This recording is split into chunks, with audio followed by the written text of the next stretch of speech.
giving a presentation. She'll be here at 8:45. Okay, we'll work around that. So good morning to the Berrien County Board of Health. We're glad you're all here joining us. It's been quite a night for all of us, so we're going to keep on the focus on the agenda.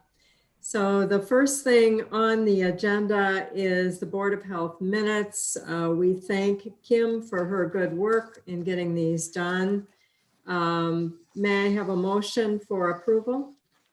Ray will Move. move. Okay, Ray has approved. Was that you, Dr. McBride, or was that you, Ken?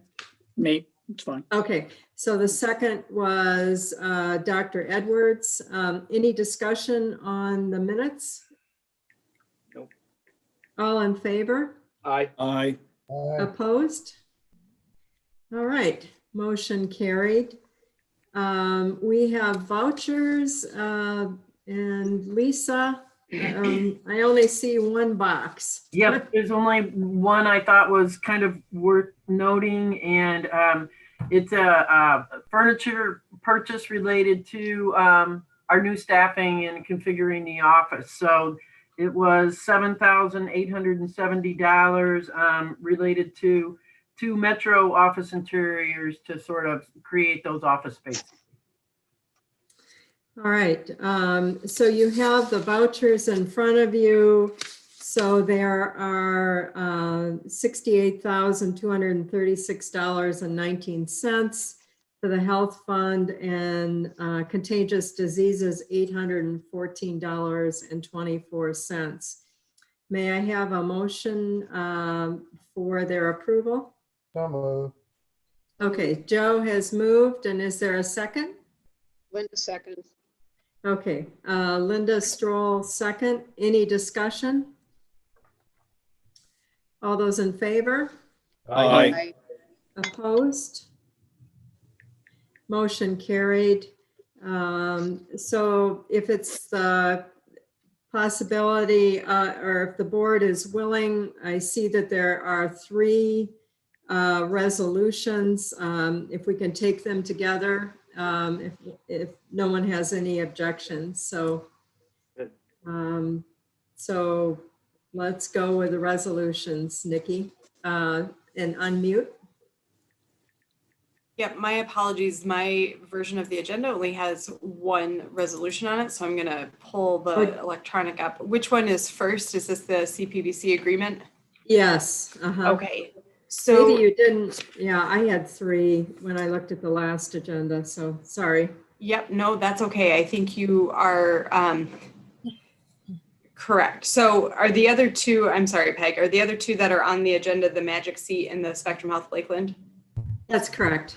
Okay, so the second 2 are a little bit different. So let's do the comprehensive agreement. I apologize for some of this. There's been some back and forth with county administration on some of the formatting of some of the resolutions this week.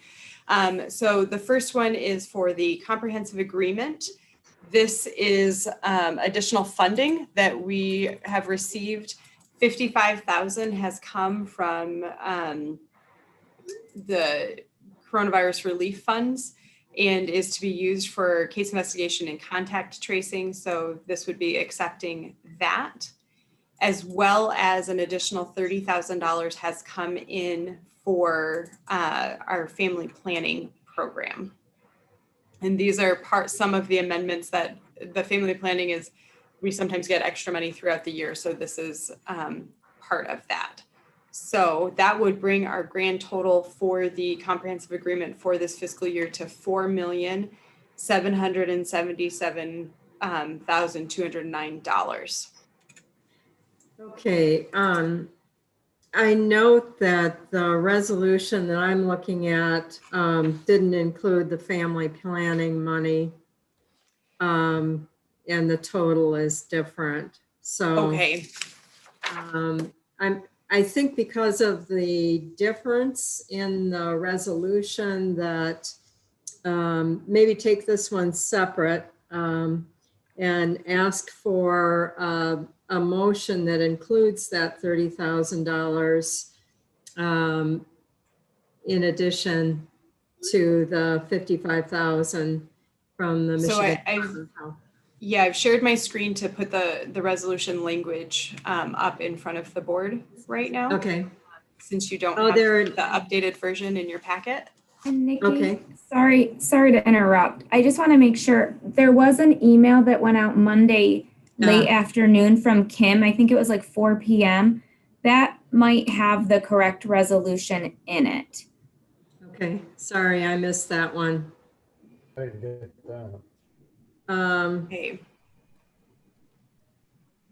So as we get the resolution up, Bill, I noticed we've had a change in, well, anyway, okay. Could we have approval of the resolution that includes 55,000 for COVID and 30,000 for family planning? So moved, Wayne. Okay, Dwayne moved, and who will support? Support. I didn't hear, Vanessa supported? Okay, thank you, Vanessa. Is there any discussion? All those in favor? Aye. Aye. Opposed? Okay, motion carried. Sorry if I didn't grab the correct one. So, no, All right. no worries. Our apologies as well. There's been a lot of back and forth on some of these things with corporate counsel and county administration this week. The next resolution for your approval is Resolution 376, and this is an MOU, a Memorandum of Understanding Agreement with Spectrum Health Lakeland, and it's actually related to the Engagement Center that Dr. Lynn Todman will be presenting to you about a little bit later on the agenda. But the short story is Spectrum Health Lakeland has received a significant CARES Act grant for doing some testing and some mental health and some other engagement activities. We have been a significant partner in their engagement center and some of the related activities. And as part of their grant requirement, they need to have a signed MOU with all of their partners. There's no exchange of funds. This is partnership that has been in process already.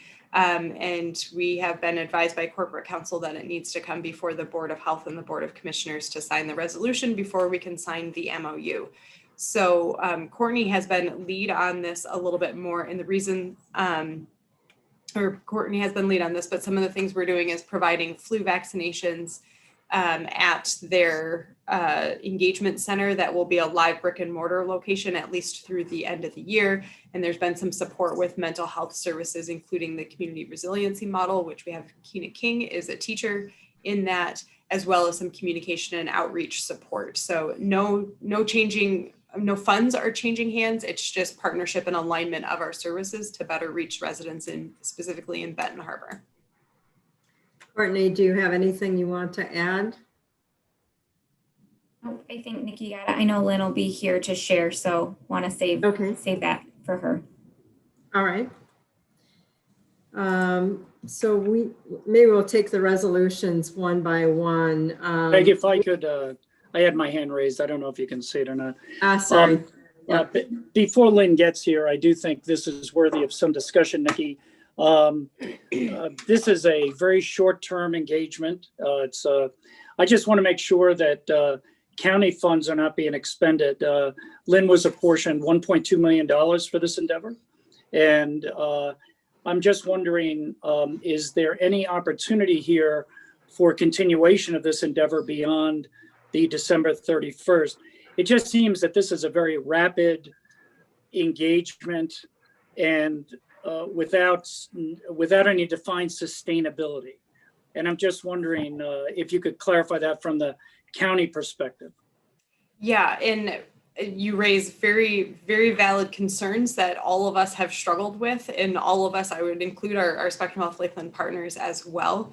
The funding that was received, and I don't want to tell the whole story without Lynn present, but at the same time, our health department and Spectrum Health Lakeland were approached by the COVID-19 Racial Disparities Task Force saying we have large sums of money with an expiration date from the feds of December 31st.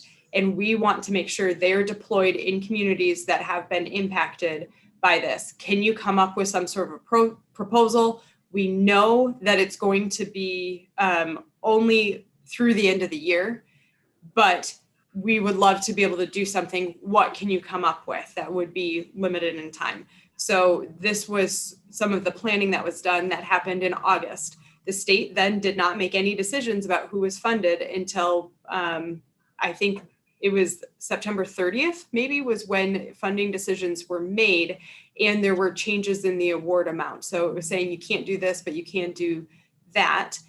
So that already lost a month because we were told to plan for September 1 through December 31st. So everybody is in agreement that this is for such a short time frame. This is a reflection of the system of there's gobs of money out there and not enough time to spend it. I do think that everybody who cares about the outcome of this work is looking for ways of how do we continue this. And some of the services have been designed in a manner that if we lose the brick and mortar portion of this, the services can be continued and integrated into some of the functioning. But I think there also is potential opportunity, and I cannot speak for Spectrum Health Lakeland, but I think there's some potential opportunity in the scope of how they're doing population health and health equity work. There's could be more of a launching place as opposed to a continuation. And just to be explicitly clear, you're absolutely right. There has not been a dollar of county funds that have gone into this, but there have been some efforts to say, well, if there's things we're doing, can we co-locate them in a similar area to provide better and more enhanced and robust services for residents of Berrien County in those places? I'm sure we can have more of that conversation a little bit later as well. Do you think we should defer this resolution until we've heard Lynn, or do you want to go ahead with the approval? I mean, I leave that to the will of the board if you feel comfortable approving it now, or if you'd like to wait. I would recommend waiting. I see no urgency to approve it until we've heard more comprehensively the, the proposal and, the ongoing commitments and potentially the opportunity, and maybe have a discussion about that as well. I would agree. I think I'd like to hear more before we, well, it looks promising. I'd like to see that there's some continuity of service, that it just doesn't drop off the cliff at the end of the year. Okay, unless anyone has any strong objection on the board, I'm going to set it aside and move to the third resolution. Is that agreeable? Yes, and this third resolution was actually taken to the Personnel and Human Services Committee of the Board of Commissioners yesterday. So they have already approved this. We're bringing this to you retroactively more as an FYI due to timing of that committee meeting and needing of the service. But the resolution we brought to PHSC yesterday was to engage or really purchase the services of Magic Seat, which is a cloud-based software that allows for scheduling of people in a walk-in clinic situation. So it's analogous sort of to the No Wait app that you would use for restaurants. So you can go to a place, say, I'd like to get in line for this thing. It sends you a text, lets you know what your wait time might be, or we are now ready for you, so that people can better get in line for our services. Our primary driver for this is to be able to utilize this for our drive-through clinics, vaccination clinics. We've had some influenza drive-through clinics. We do expect to have many COVID drive-through vaccination clinics. And we also believe that there's further utility to this for many of our walk-in services. We do walk in for our sexual health clinic. We have a lot of ways, as we're working to manage people and not have people congregating in a waiting room, having this ability to interact with people remotely about their spot in line is really a value to the department. The total cost for Magic Seat is $4,200. It is an annual subscription, like almost all software these days. All right, any questions? Real quick question, Peg. Mhm. Nikki, is this is a license that we can then use across all of the locations? Yes. Okay. No, And Courtney, that's- feel free to chime in. Okay.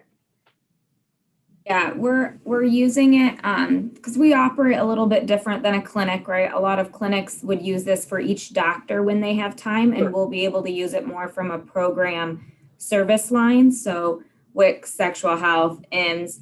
It can be used across all of our clinics. One really nice piece about it is it can also complement some of our quality improvement work. Because it has some back end data that we can pull out of, like when someone arrives, when they check in, when their paperwork is complete, when their appointment is done. So we can kind of start to do, again, some of that additional improvement of where are people waiting in our system and where do we make some of those improvements. So that piece will be really nice for our CQI work. Doesn't help with billing at all? Had to ask. Thank you. All right, any other questions? So you have a resolution in front of you. May I have a motion for support or a motion of approval? So moved.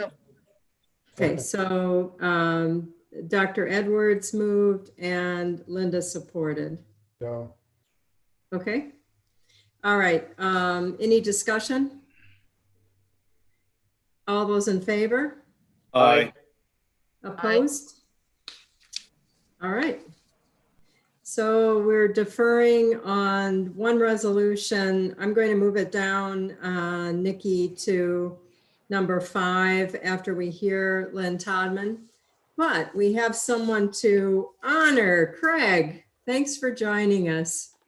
10 years, that's pretty impressive. We appreciate everything that you've been doing. So Lisa or Nikki, do you want to talk about Craig's good work, or Courtney? I think Lisa's going to get us started.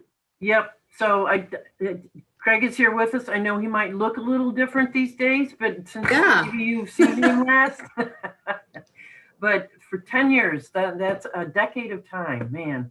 And he and I have worked together now for almost 3 years. And Craig's my right hand. Everything he's essential to the smooth functioning of the finance department and the whole health department. He's there to help whenever asked. Craig, your loyalty and hard work, I think, sets an example for everybody in the organization. Plus, I get to talk to you about the stock market every morning, which is just one of my most favorite things to do in the world. I just want you to know that we appreciate you. I am so lucky to have you on our team. I couldn't do this without you. Thank you for being here and part of the organization and part of the finance team, and wishing you the best and congratulations on 10 years and happy work anniversary. Yeah. And I'll just add to that. I mean, when Craig joined our team 10 years ago, one of the things that he did right away was revolutionize our timesheet. And when I first started working here 11 years ago, we were writing on a piece of paper our times, which, I mean, for 2009, that was still pretty antiquated.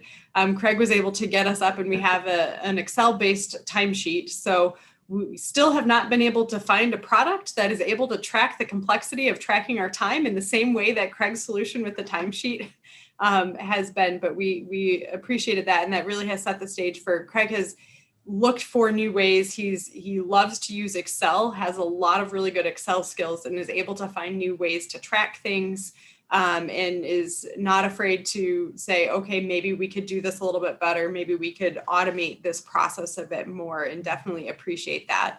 And sort of like Lisa said, I have complete confidence that with Craig, we're following all of the rules. We're not going to have audit exceptions. We're going to be very organized. We're going to make sure that we know where everything is going, which is everything you want in a finance team. So Craig, really appreciate all of that and your attention and a really strong desire to make sure we're doing all the right things and that we're upholding our obligations to funders, to our broader county system, as well as our residents. So thank you.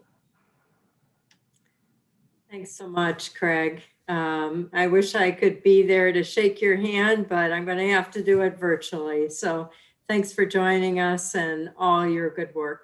And great beard. Yeah. I was going to say I didn't know you were Amish, but it's a great beard. All right, thanks for joining Thank you us, all. Craig. Thank you. All right, and continuing on with the good work of the Finance Department, Lisa, the monthly report. Please unmute. Statements through September are in your packets. Just to kind of run through a few numbers. State and federal revenues are 21% over budget, 609, almost 610,000. 410,000 of that has now been received cash basis for COVID through September, creating a $403,000 variance favorable to last year. Permits and inspections are favorable to budget by $60,622. And also over last year by 5,812. Food service licenses were budgeted at 195,000 for the year. We're at 181,000. So we're still expecting a bit of a loss. I think in past presentations, I thought it was going to be more in the neighborhood of 15,000.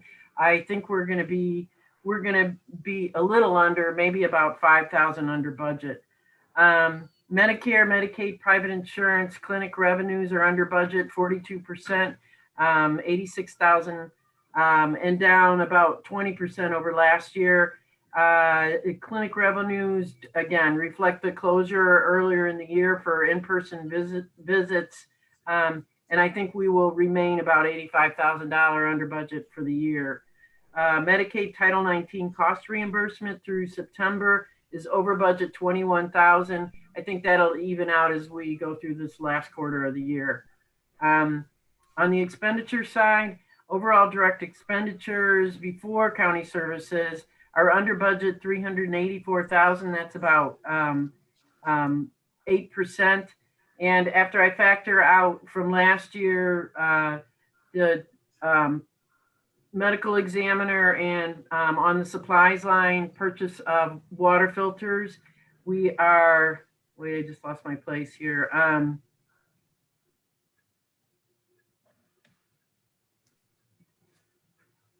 We're over last year by 180,000, which is just about 4%, which most of that variance is, you can see it on the salary, wages, and benefit line. So jumping there, we're under budget, 8.6%, 354,000, which is about where we generally are at this point in the year. And this presentation is through September. So we still haven't seen the full effect of some of the staffing ads related to COVID. As we get into October, we really start to see that financially. COVID-related expenses through September total 540,000. And through this point in time, when I checked on numbers yesterday, so we've spent about 723,000 to date on COVID-related expenses. About 311,000 of that is staff-related. 50,000 are direct expenses for PPE, office equipment, some contract services, and about 179,000 is indirect and overhead. Contractual services, looking at a couple of the line items, contractual services is over a budget 59,000. It's 35,500 is related to a King Media contract for some advertising services in the marijuana program. And 17,000 was contracted services for our area agency on aging med management grant. Travel is under budget just by about 39,000 related to less than budgeted travel due to COVID. And the equipment purchases are over budget, 31,000, with 31,000. 19 of that is all related to emergency response activities, office equipment, phone, computers, that type of thing. So you'll see the bottom line is revenue exceeding expenses is 617,000, which is a rather large number. I wish it would hold through the year, but remembering that our revenues are basically cash basis. So as we get closer to the end of the year, we're going to see a balancing out. We still have grant reconciliations to go through, and some of those prepaid expenses. We'll see the expense side come through against those revenues. So overall, if you turn to the fund statements, I'm still expecting us to dip into our fund balance by about 209,000, which is better than what we had budgeted for, 528,000. So we're improving on that number. I think we should end the year pretty healthy going into next year. So we're keeping an eye on that. Any questions? All right, thank you very much. Appreciate the budget numbers and really appreciate the format. It's so much easy. It's very easy to understand. So I appreciate that, Lisa. Dr. Edwards, you asked to speak generally about the situation in the hospital. And I'm wondering if I can have you do that before the administrative reports. Would you want to do that? Yeah, sure. I think just an update on sort of what's happening in the hospital right now. The number of COVID cases are rising, and Rick can speak to this. So far, we've been very fortunate in that it hasn't really impacted elective services. And I think there's a real commitment on the part of leadership to look at doing whatever it takes to keep hospital services in line. We've spoken about things as doing surgeries in other locations such as Niles or Waterville. So I think that the game plan is very sound, but this is a very intense situation. I think there's emerged a very troubling belief among a number of people that somehow herd immunity is sort of a solution to this. And I think it's really important that the Board of Health emphasizes our commitment to mask wear, social distancing, and really, puts to rest the fallacy of herd immunity. Rick has guided us very well on schools. I think it's marvelous how schools in our area have been able to remain open, and that's very consistent with good public health advice. But there is and I think Dwayne talked about this when he was getting gas this morning. I think we really have to be in leadership when it comes to emphasizing good public health practice, because I think people are getting a bit lackadaisical from the summer, and we are in a new ball game right now. The number of cases is really escalating. All right, thank you. Certainly mask up, social distance, and wash your hands. So we haven't lost the need to do that. So thank you very much, Dr. Edwards. I'm sorry, Peg. One more thing that I think I'll be interested to hear from Rick about is, the symptoms of the flu and COVID are very similar. Mm-hmm. And conversations that we've had in medical leadership in the hospital is, how are we going to handle patients like that? Now, at the hospital, they have a test that they can run that has, multiple rapid tests for flu and RSV and COVID. That's a very expensive test, limited availability. And I'm wondering what the health department's stance will be on flu testing, COVID testing, et cetera, as we move into the winter.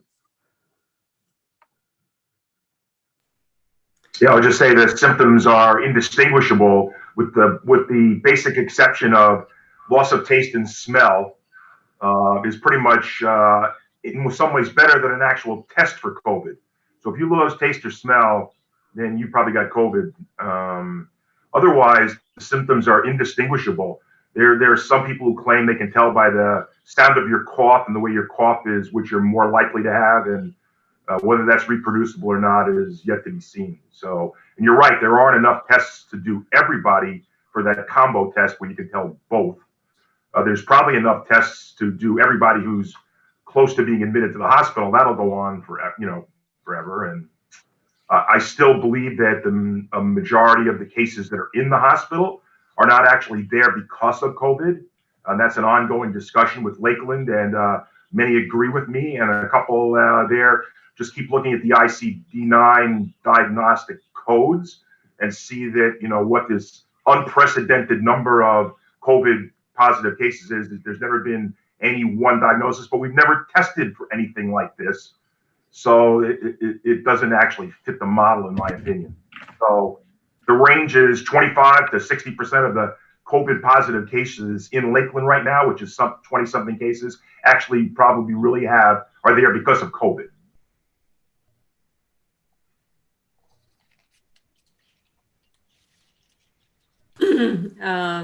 Thank you very much for that discussion. So we're turning now, I can see that Dr. Todman has not come yet to the COVID-19 update on the administrative reports. Yep, so I'm going to share my screen just to show the data like we do most weeks. Oops. Okay.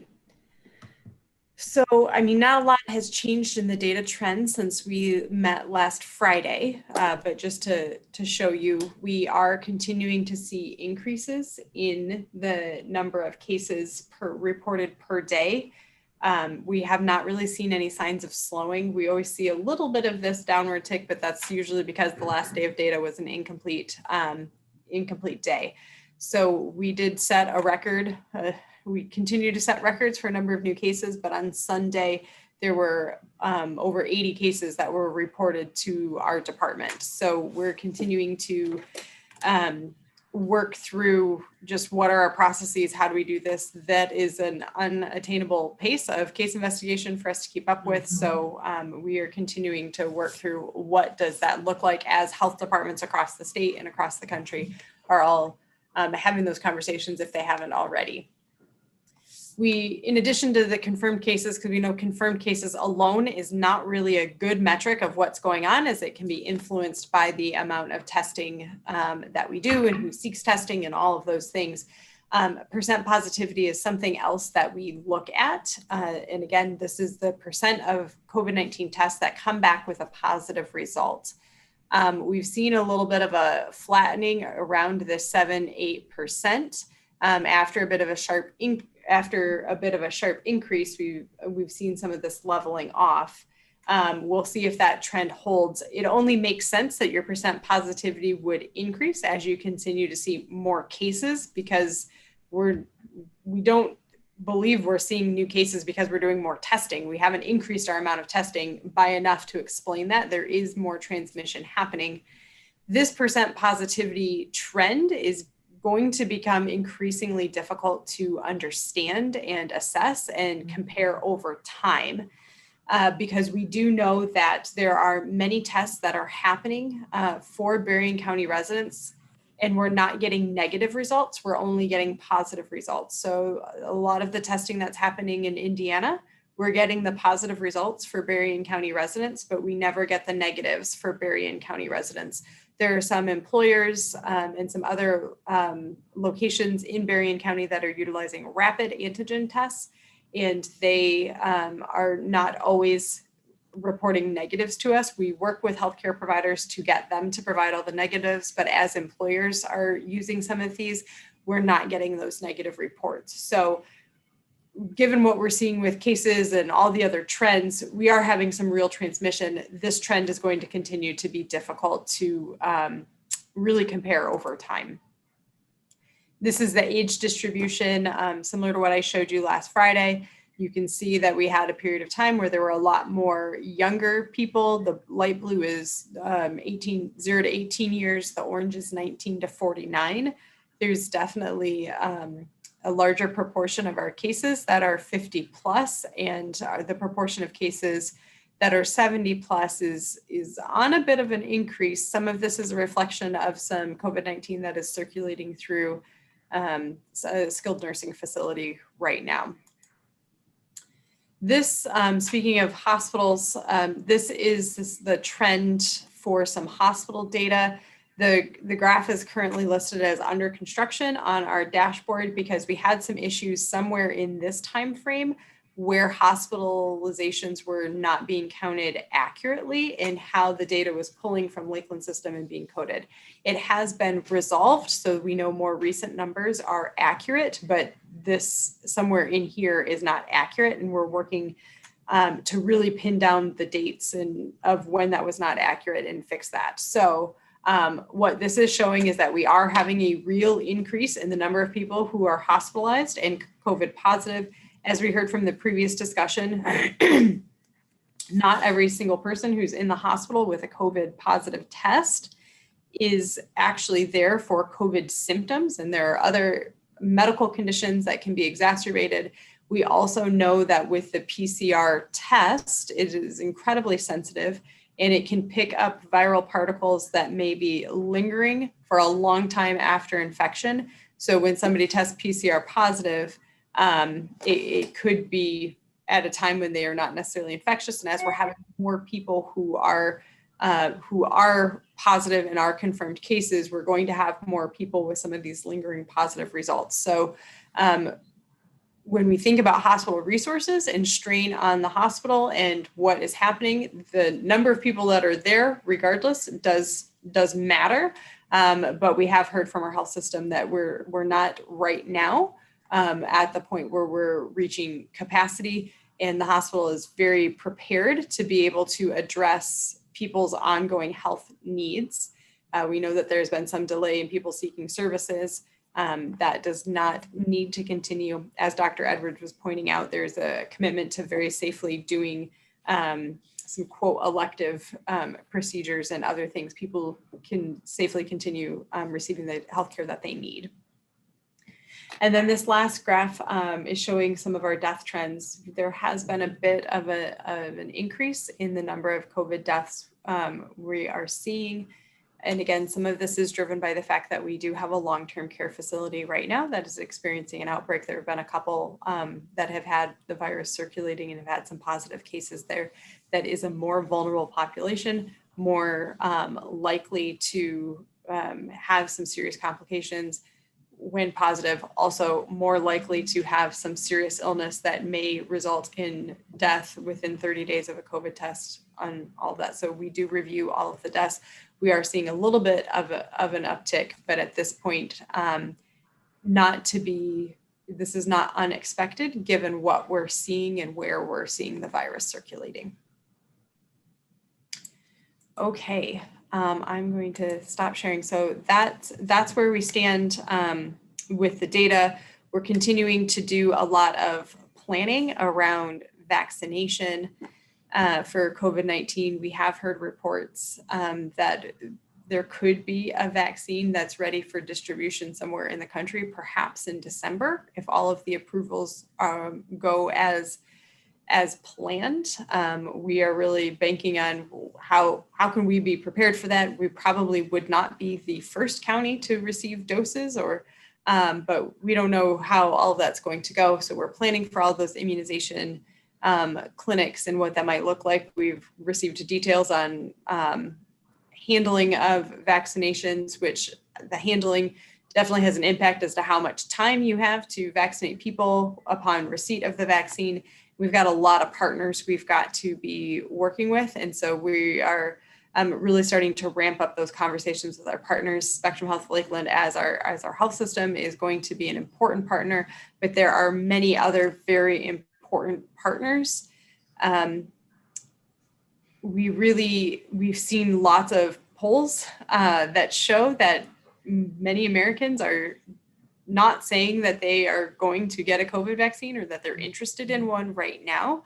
So this is going to be as much an issue of communication and getting accurate information out and really understanding what people's concerns and fears are and what information do we have to address those, as much as it is planning and logistics of how to actually get the vaccine out. I'm going to stop you a second as I see that Ms. Vanessa has a question. Does the contact tracing tell us anything about what's driving the numbers up higher? Is it just interaction between people, or is there a commonality where the people have been? Are we getting any data from that? Nothing that can hone in clearly enough of this one thing needs to stop. There's a lot of social activities. There's a lot of larger family gatherings. There's just a lot of just people being together. Gatherings are probably the thing that is coming up most frequently as things, risk factors that people have or how they have been exposed potentially to other cases. It's being in that proximity as more of these gatherings have moved indoors. And it was mid-September when the size of the gatherings was allowed to increase under governor executive order. And it was October 2nd was when we really started that steep climb up. So about 2 weeks after those gathering limits were raised. We'll never be able to say this is exactly what it was. There are lots of things that go on. You can't necessarily attribute it to one thing, but we do know gathering size and the amount of connections people are having with one another definitely is a big factor in transmission. And again,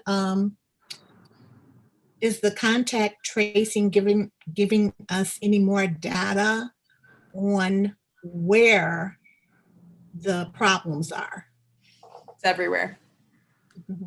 There's not a single geography that we can pinpoint. There's not a certain population that is more thing. It's pretty widespread. I know. Has there been any tracking? Oh, just a second, Joe. Vanessa, do you have a follow-up question? I just was gonna say that I did take my daughter to meet a friend at the Halloween park in Niles, and I read the information. They were going to follow guidelines and only allow so many people in at a time. And we didn't stay there very long, but I just noticed as I was leaving, the entire parking lot was completely filled with cars. And I'm sure that wasn't, I know it's outside and all of those things, but I'm sure they were not following any guidelines. Anybody that came got in, so I know. Compliance is an issue for sure, because we do have orders in place that will help. We need compliance with orders. I see Joe and then I see Linda. So if we can go in that order, please. Apologize, I didn't mean to interrupt. I just wonder if there's any tracking or follow-up post-COVID lingering conditions. It seems like there's when I'm reading, a number of individuals that suffer some everything from heart to different issues, and I don't know if there's any follow-up, if we have any knowledge about that particular situation. That's not something that we have the capacity to be able to follow up with. So once somebody is released from isolation or quarantine, we are done following them. But if I may speak, though, the data is out there. Originally, there was the thought of how long lung findings persisted on both X-rays and CT scans. But then a few weeks later, when the tests are repeated, like lots of respiratory diseases, those findings disappear. Same thing with heart stuff. There was a big alarm about cases that might have heart issues. But then as the follow-up has been going on, the actual number of people that have an ongoing issue appears to be very small. and it may even be just previously undetected pre-existing conditions that they had. And I'd just like to add one thing about, one thing we have pretty much seen in terms of from our contact tracing, and this is both international, national, and here locally, it does not appear that schools are a driver of our community spread. And that seems to be fairly clear. We just have not seen that at all. So, and if I can make one other comment before I sign off, just to talk in terms of our deaths. So in the last 2 months, we've had 12 deaths. And that's, from when school started till now. And of those 12 deaths, 7 of them are either long-term care unit or hospice. The other ones are, the average age is actually increasing of the cases. And the one case that we had that was anybody under 75 was a 61-year-old who was a car accident who also happened to have a positive COVID test. And I don't think it was a contributor. So, the deaths we're seeing, as Lauren and I have said, we had that conversation yesterday, his words, the big driver appears to be what goes on in the elderly population and particularly in LTCUs. And we're seeing that too. Our LTCU that's being hit now is the one that wasn't hit at all in the spring. Okay, I'm going to stop the discussion. And Linda, may I ask you to hold your comment? I see that Dr. Todman has joined us graciously. So if you would like to talk a little bit about our partnership, we welcome you. Okay, thank you very much. I don't know how much Nikki has told you, so I'll just start from the beginning. So last August, a few months ago, Nikki and I were made aware of an opportunity for us to apply for a large grant to support provide COVID supports broadly. So not just testing, but a lot of the address some of the collateral consequences from the disparate impact of COVID. The funding came out of the Rapid Response Initiative of the Coronavirus Task Force on Racial Disparities. I'm part of the community action group of that task force. And one of the things that we noted over the few months of the task force's work is that it was very much focused on the eastern side of the state, that very little attention was being paid to what was happening on the western side of the state. So they approached us about some support. So we wrote a grant. I want to thank Nikki and Jillian and Courtney. It was a 1-week turnaround. And we got it a month later. And it was for $1.2 million. We proposed to stand up a temporary center to not only provide testing, but also flu shots and legal navigation services, social service supports, financial advocacy, lots of different services that people told us they needed as a consequence of the disparate impact of COVID. Our partners in this work are broad, so it's not just the health departments, it's Intercare, which is doing the testing at the Benton Harbor High School parking lot, Riverwood Center, Legal Aid, the Public Defender's Office, Lakeland Care Network, and of course, Benton Harbor area schools, because we're using their space to provide all these services.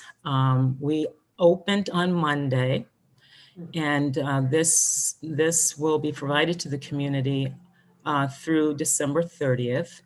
While the money was allocated because of the disparate impact on Benton Harbor, we're not turning anyone in need away from the services. So that's it in a nutshell. And if you have any questions, I'm more than happy to take them. Or Nikki, if you want to add to what I've said in case I forgot something, please do.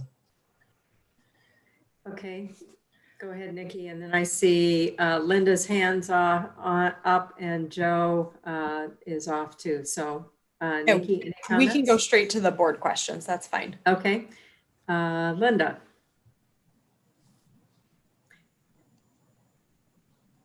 Are the social services, the social workers and so on, familiar with support systems for seniors? Since we're seeing that, we're seeing another spike in cases among seniors, we are also experiencing an increase in requests, not only from the hospital, people being released, but also from the community.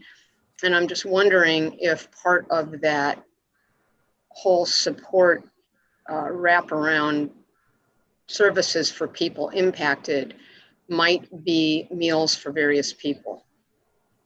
So we're providing our social supports through MyBridges. So we have a relationship with MyBridges, which provides not only like food support and housing supports, utility supports. So we're using that large resource as a way of navigating people to what they need, and also True North. So those are the two. I'm not familiar with True North. So again, it's a navigation service. It basically is money that is paid by the utilities to the state. Gotcha. And then the state disperses it to the communities. So, okay, so that's a utility. Right. In terms of targeting seniors, we haven't targeted any population except the geography of Benton Harbor, but we're not excluding anybody. So anyone who can make their way, actually, some of the services are pretty much, all the services are available remote, because we're trying to keep the number of people in the actual center down. There's also mental health services. We have 5 clinicians available, and all that is virtual. So there is a website, a microsite on Lakeland. If you give people the number, they can call and either come and get what service they need. We'll be doing Zoom hearings because the court system has pulled back to phase 2. So they're not allowing people in. There are all kinds of things that we're doing to support not just, a certain age group, but all age groups. But I just didn't hear in the partners people who had the knowledge of the senior services. That's where I was going with that. Yeah, I mean, I'm coming from meals, but there's a broad senior network. Right. And that was where I was headed with that. Right. But if you would, if we could have that website, we will do some we'll send it out to people so that they know about this resource. Yeah. It looks like Courtney put that in and so the one thing, I'll just build on that point. We see this as a soft start to the larger body of health equity work. So we're training community researchers. We're engaging the community around communications and marketing, around what kind of programming and services we should be thinking about as a healthcare system for this larger health equity agenda. So this is almost, we're using this as a reconnaissance as well, right? It's a great idea. In the larger body of work, of course, an explicit focus on seniors would be appropriate, welcomed and appropriate. Understood. Okay. All right. We know that Dr. Todman's time is very limited to get this in place. We take our hat off to you. Does anyone else on the board have a question or a comment for Dr. Todman? Thank you. Dr. Edwards, did you have your hand up? I did. Hi, Lynn. Good morning. Good morning. I'm just wondering what your thoughts about sustainability of this endeavor is. It's laudable that you were able to get this grant, and it harkens back to my days in the Navy when the government used to say, spend this money by October 1st. I don't think many initiatives were as well organized as this one. But I'm concerned about starting an initiative that ends on the 1st of January. And is that more confusing to the population or less confusing? So have you deliberated on sustainability of this project and using these funds as an incubator for a more substantial endeavor? Absolutely. That's wholly how I'm thinking about it. To address your first question, we've been very intentional in our marketing and communications around this. We use the term rapid response, over and over again so people understand this is a surgical rapid response in a community that is experiencing urgent needs. So that's the answer to your first question. It's all about the marketing and communications, and it's not marketing from us, it's marketing from people who live in the community and who are also working in the center. And then in terms of sustainability, I think about that every day. How does this fit into the larger strategic agenda of advancing health equity? How do we use this as a jumping off point as a lever for the larger body of work? And there are things that are happening. As I just explained, we're training community researchers in this work. We are engaged in communications to marketing, local, I wanted to say indigenous, but people who are from the community in this work, building their capacity to actually work with the health system, because the cultures are different. The health system culture and the community culture are different. So I couldn't agree with you more. I am actively thinking about that. I don't want to get ahead of myself because I haven't shared my plans and ideas with the board. And as a board, you understand that. So as soon as I share my vision around that issue of continuity, I'll be at liberty to share with others outside of the board. I guess my concern is when you talk specifically about mental health availability, which obviously we know is a tremendous problem, to have an initiative that's basically a 2-month initiative, and then what? So for those patients. So actually we're working with the health department using resources in the collective impact work to extend the supports out past December 30th. So we've thought about that. All right, Dr. McBride, do you have a comment? Yeah, I do. I mean, Dr. Ezra is right. This happens with federal money. But look, I really think you've done good plans. I really think you're aware of the possibility, the potential of doing initiatives that you can continue and integrate into other services with Lakeland, with the health department. So, I think I'm comfortable with, I like this idea. I think that's the best we can do under these circumstances. I welcome suggestions. How to spend the money or how to sustain it? I welcome suggestions around the larger strategy as well. It's going to take multiple stakeholders to do this well, and it's gonna outlive me. It's actually going to outlive all of us. That's the intention. Yeah, that's very so. fair. But I would welcome any thoughts you might have on the larger strategy, of which this is just a part. Thank you. I see Nikki has glowing right now. I have my shades down. It's just that time of year, sun. I think it's also just important to kind of say explicitly what we've been kind of dancing around. The funding structures that we're in just really are hard. It makes it really difficult to have the lasting long-term impact on population health. So there are many times when we're trying to do what we can, and we know that it's not structured, at least from the beginning, in the best way possible, because our structures are not necessarily designed for this type of work. We have structures that are designed for an immediate healthcare in this type of setting, in this thing. Yeah. So I think that this is a great example of how sometimes the opportunity for the resources to flow doesn't always meet the needs of our community. And I think that we are consistently trying to do what we can to shape what the community needs to also meet the needs of how the resources are going, and try to make the square peg fit in the round hole as best we can. Nikki, can I just add one point? IT, HR, finance, facilities all have square pegs into which we tried to, no, I'm serious, into which we had to fit this round, this round cylinder. Mm-hmm. And to their credit, everyone worked and flexed internal policies and practices to make this work.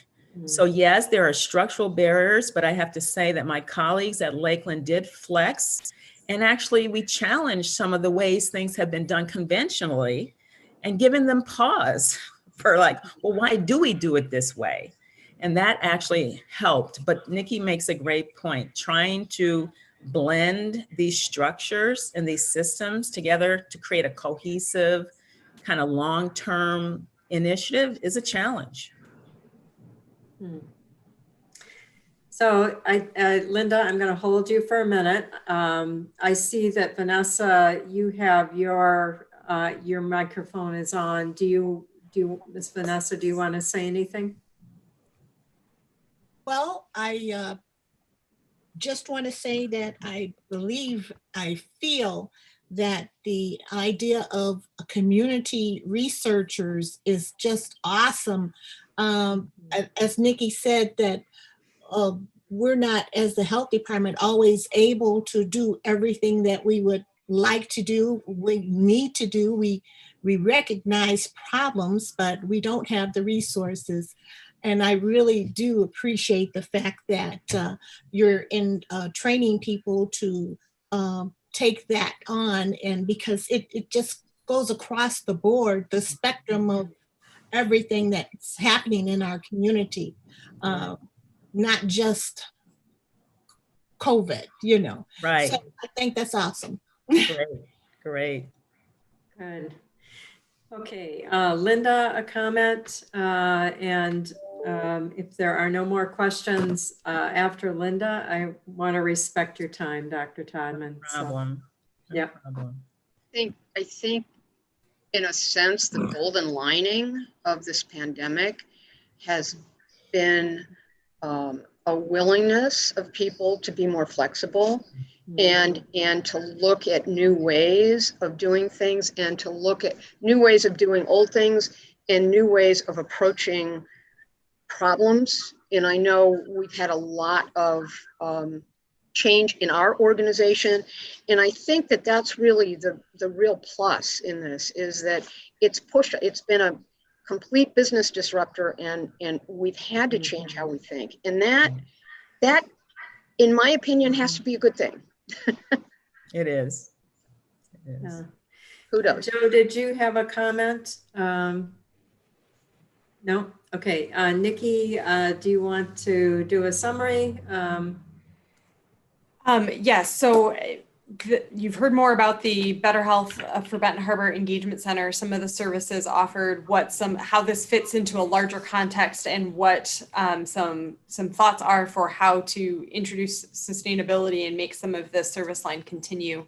We would appreciate the board's consideration of the resolution for the partnership agreement, so that we can put that partnership on paper to demonstrate to Lynn's grant funder that we're doing these things together and in alignment. So I would I'll like make the motion. Okay, so Dr. Edwards is making the motion. Is there a support? Second, Vanessa. Any discussion? I'm just thrilled that we can take this opportunity. This has been one of the things that's bothered me most about COVID, and your swiftness, as a partnership with the health department. We just really laud your work. You must have had many sleepless nights. Thank you, Dr. Todman. So please come by. It's 100 West Main, or drive by the parking lot at the high school if you want to see our fire engine red structure where the COVID testing is being done. But feel free to come by. I welcome everybody. So Thank you for your support.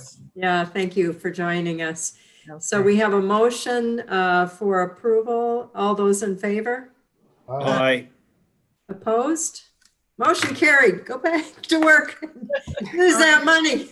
You guys have a great day, and thank you all. Yeah, Thank you. All right. Thanks for joining us. All right. So we're back to our agenda. Somewhere between flu vaccinations and Magic Seat, maybe? I kind of lost track. Yeah, so we did Magic Seat, and we talked about that earlier, so I think we're good there. I'm gonna turn it over to Courtney at this point to give a little bit of an update on how our community flu vaccination clinics, as well as our other flu vaccine efforts, have been going. Give some of those updates. We're happy to do that. So last week we did have, and I know Friday at our meeting we did share some pictures, but we had our first community drive-through clinic which was our opportunity to really kind of set up in this new format for us. That was the first time doing a drive-through event for our team. I think that went really well. We actually have our second one today. So today we're at Chickaming Fire Department, so on Red Arrow. The team is actually there getting set up now. We don't have to put the tents up today. We are actually using the bays of the firehouse there, which is a great partnership. That is open from 11 to 4 today. I know there has been a lot of sharing and PR around that event, so we hope we're busy this afternoon giving out flu vaccination. And then Saturday, we will be set up in Niles, and we will be in the parking lot of the South County building. So this week is kind of that big push to get a lot of flu coverage out there to residents. We've been continuing to have our Fridays. So those are our walk-in events, kind of walk-in in quotations. We're staging people in their cars in the parking lot and doing a lot of car side paperwork, and then just getting people in for their flu vaccines. We had a good pickup of that again this Friday, excuse me, in both Benton Harbor and our Niles office. That will continue. I think we have about 3 Fridays left. We're doing that through November 20th. And then we've also been really active. Our team, big shout out to our case investigation and public health nurses who are just being pulled lots of directions right now. Our team has been out doing a lot of our long-term care and older adult facilities. I think we have one more left next week. Like all of our pharmacies, our high dose is not as plentiful. We're almost out of that high dose, but we have plenty of our quadrivalent. We have flu mist, so we have well-stocked flu to keep going throughout the month. One piece that we're helping with at the center that Lynn just talked about, that Dr. Todman talked about, is flu shots. So our NFP team is actually there a couple days a week helping give flu vaccinations. And then now that we're getting through those drive-through, once we kind of take inventory of what type of flu stock we have left, I think we've mentioned the state is going to have some availability for us to draw down more vaccination once that's available. We'll kind of keep identifying where are those community needs through November and December. We of course want people vaccinated as early as possible, but if we have vaccine in stock, we're going to keep finding those congregate living settings or try to do a bit more of those community pop-ups as we're able throughout the month. So I think things are going well. Definitely share out if you know anyone who needs that flu shot for today in Chickaming or Saturday in Niles. Mm-hmm. Really pleased you're doing that in Chickaming. I know we've been really publicizing it and had gotten a lot of, yes, I'm going. So thank you. Good. All right.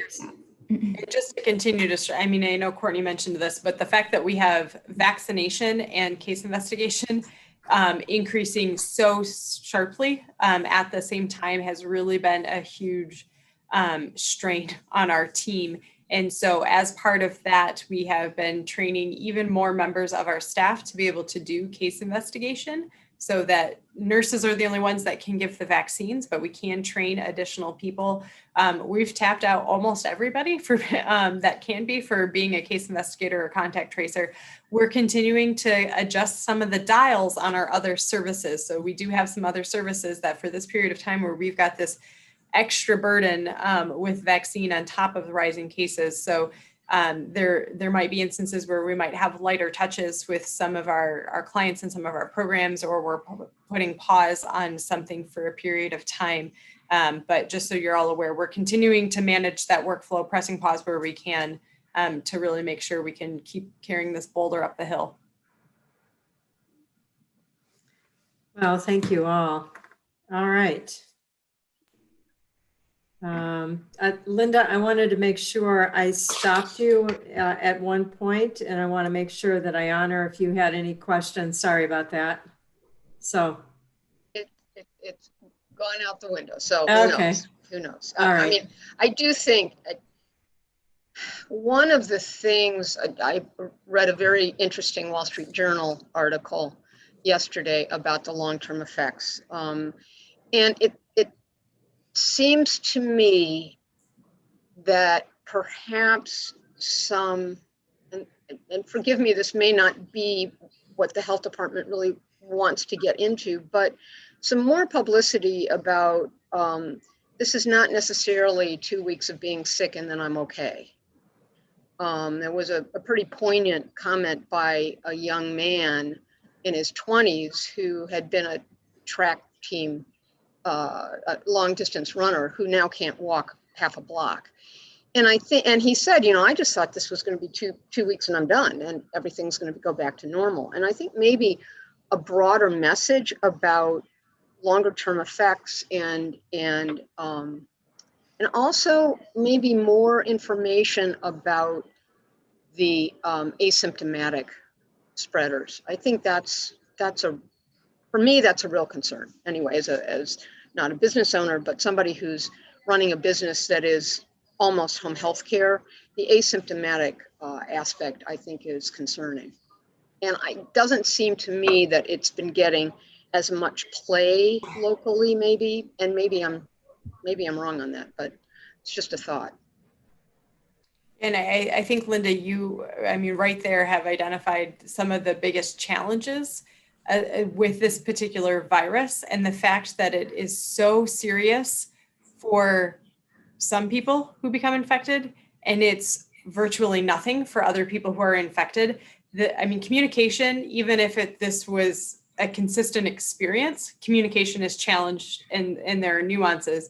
And there's always that delicate balance of, we want people to know what could happen, as particularly if you're vulnerable, without creating some of the collateral damage of panic and anxiety. And I mean, we know there were people not seeking necessary health care because they were so afraid of this virus, and that risk benefit calculation probably wasn't the determination. It didn't go how it should have. And that balance of how do we make sure people are truly informed and have the accurate data and not just anecdote, but still understand here's what's going on in that small percentage, while also saying, and it's important that we keep schools open and it's important we do these things because the data is bearing that out. You're right. This is a very, very complex message in a moment in time where people want to generally consume information in 7-second sound bites. All right. I recognize that. It's just, it just struck me, and this was a very well-researched article by the Wall Street Journal, who has very good reportage, and you know, it's one of the reasons I read it. So anyway, just a thought. Just to follow up with that, I don't know.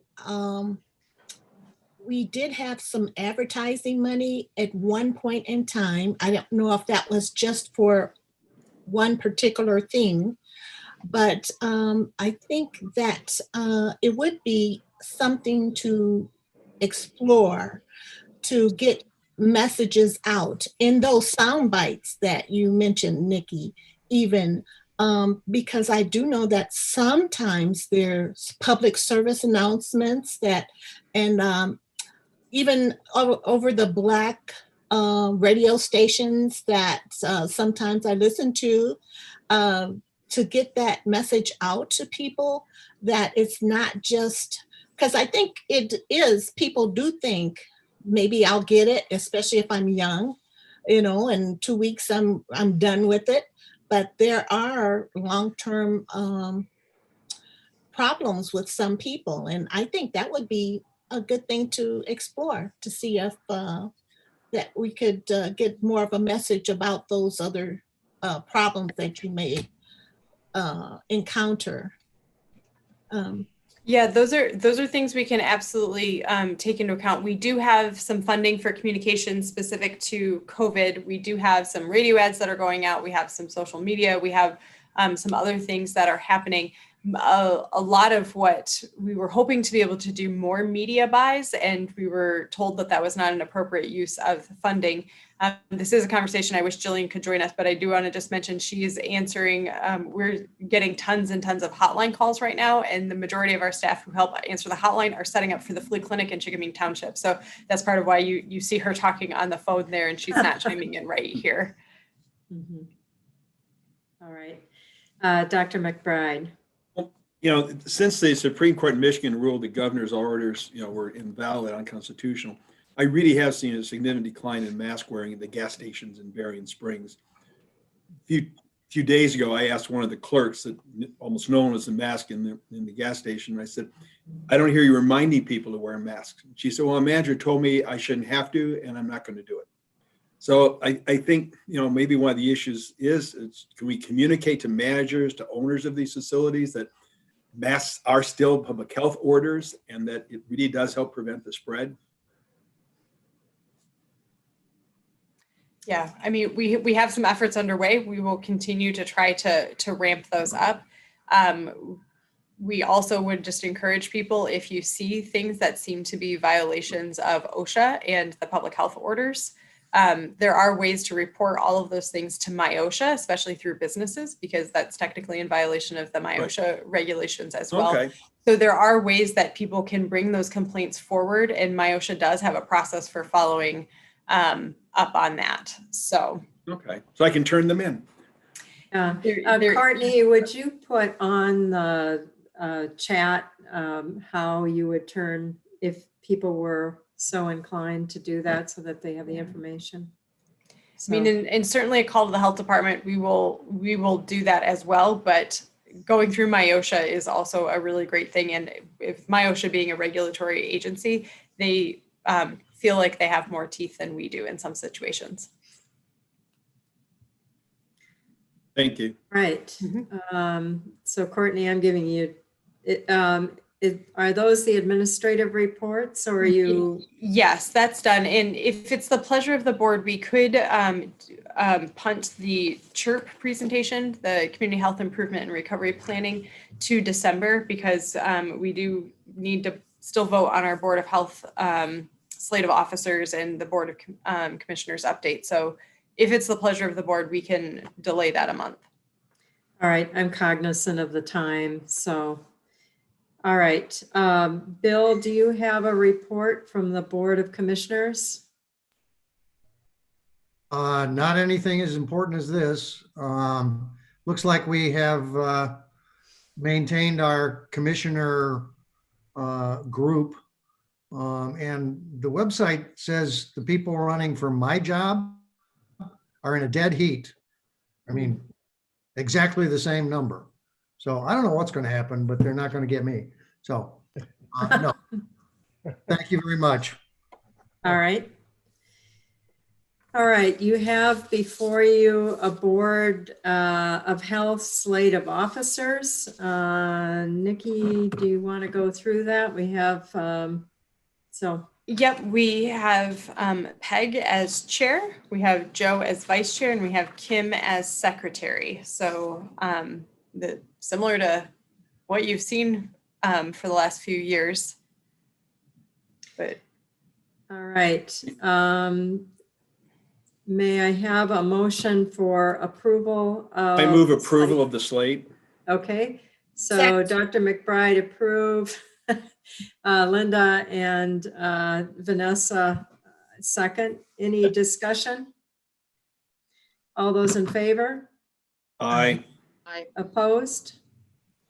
Okay, motion carried. So thank you very much, Courtney, for Joe and for Kim for serving. I see you have posted, she says there are quite a few complaint options, but there's one that is up there. Jillian. The MyOSHA, sorry. It's taking me a minute. we can send this in an email as well. Okay. Jillian, I'm looking to see whether there's any public comment. Jillian is checking right now. There are no public comments. Okay. All right. And I'm assuming that there is no board prep. Is that correct, Nikki? That is correct. It is unlikely that we will have that meeting. Yes. All right. Is there Biden just went else? ahead in Michigan by 7,000 votes. Thank you. I have live updates right here on my cell phone. All right. So since we're an apolitical board. Oh, yes, of course. Yes. It's just an observation. All right. Okay. So is there anything else before we adjourn? Nothing from the staff. All right. Thank you very much again, from the staff standpoint, for just your incredible excellence. So I'm going to be talking to board members about a voluntary contribution for a way to recognize the staff in some type of a meal or food or something like that, but I will talk to you individually about doing that. So anyway, yes, Bill, you need to, Bill, you need to unmute.